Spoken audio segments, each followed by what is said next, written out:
अरे यार डॉक्टर साहब, जब तुम छोटा सुई नहीं लगा पाते हो तो इतना बड़ा सुई बार बार काहे ले आते हो? अबे जिस तरह से उसको खांसी आ रही है ना, उसके लिए यही सुई बेहतर रहेगा। बस खाली एक बार ये सुई उसको लग जाए।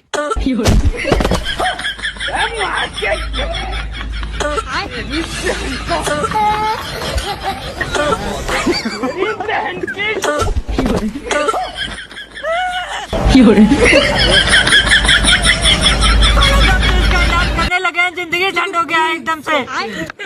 डॉक्टर साहब, अगर इस बार सुई नहीं लगा पाए तो तुम्हारे नाम से मुकदमा लिखवा देंगे हम। मुकदमा कौन बात के? तुम झोला छाप डॉक्टर हो इसी बात के।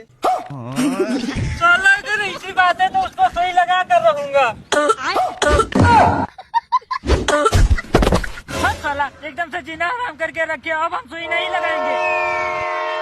जा रहे हैं मरने, ले खुद लगा लेना। और अभी तो रुको, क्लाइमैक्स अभी बाकी है। बाप रे। सारी बात